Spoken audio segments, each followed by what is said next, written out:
بسم اللہ الرحمن الرحیم۔ سائل نے سوال یہ کیا ہے کہ موجودہ حالات کے پیش نظر اگر حکومت منع کرے تو کیا عید کی نماز گھر پر ادا کی جا سکتی ہے؟ تو اس کا جواب یہ ہے کہ عید کی نماز مسلمانوں کی اجتماعیت اور شان و شوکت کا ایک مظہر ہے، اس لیے نماز عید کا کھلے میدان میں ادا کرنا سنت ہے۔ موجودہ حالات میں تو صحت کے ماہرین نے بھی کھلے میدان میں احتیاط کو ملحوظ رکھتے ہوئے نماز پڑھنا زیادہ محفوظ قرار دیا ہے، اور مساجد میں سوشل ڈسٹنس کا خیال رکھتے ہوئے وہاں نماز ادا کریں، لیکن یاد رکھیں قطعاً عید کی نماز گھر پر نہیں ادا کی جا سکتی۔ نماز عید گھر پر ادا نہیں کی جا سکتی، نہ یہ انفرادی نماز ہے، نہ یہ انفرادی عبادت ہے، اور یہ ایسی نماز ہے کہ اس کی قضا بھی نہیں ہے۔ بس جو پڑھے گا ثواب پائے گا، اور جو نہیں پڑھے گا وہ ثواب سے، ایک بہت بڑے ثواب سے محروم ہو جائے گا۔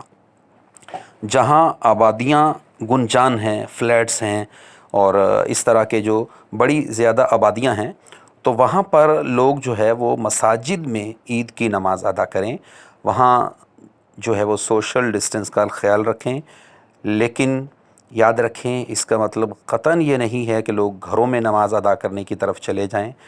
گھروں میں نماز عید ادا نہیں کی جا سکتی۔ ہاں، بہت زیادہ جس طریقے سے آبادی ہے اور رش ہے، تو ایک ہی مسجد میں دو نماز عید کی جا سکتی ہیں، الگ الگ امام دو نماز عید پڑھا دیں۔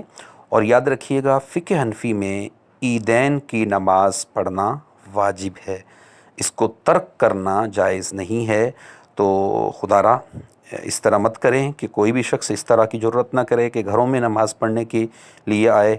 اور ایک بڑا عجیب رمضان کے اندر بھی ایک فتنہ جو ہے وہ دیکھنے کو ملا کہ معاذ اللہ بعض نوجوان لڑکے ملے اور انہوں نے اپنے فلیٹوں کی چھتوں پر جو ہے وہ جمعہ قائم کرنے کی کوشش کی، اور جمعے میں بھی اس حد تک آگے کی پوزیشن کہ جو خطبہ جمعہ ہے، چونکہ وہ آتا نہیں ہے تو خود نوجوان جماعتیں کرا رہے ہیں، اور خطبہ جمعہ جو ہے وہ اس کو ریکارڈڈ خطبہ جمعہ چلا کر سنا جا رہا ہے۔ تو یہ انتہائی حماقت ہے اور دین سے دوری ہے۔ اللہ ایسے معاملات سے حفاظت رکھے، حفظ و امان میں رکھے۔ ہماری ویڈیو پسند آئے تو دوستو احباب تک ضرور شیئر کیجیے گا۔ اللہ ہم سب کا حامی و ناصر ہو۔ اللہ نگہبان۔ مزید ویڈیوز کی اپڈیٹ کے لیے علامہ خلیل مدنی صاحب کے یوٹیوب چینل کو سبسکرائب کیجیے اور بیل آئیکن پہ ضرور کلک کیجیے تاکہ مزید ویڈیوز آپ تک پہنچتی رہیں۔ جزاک اللہ۔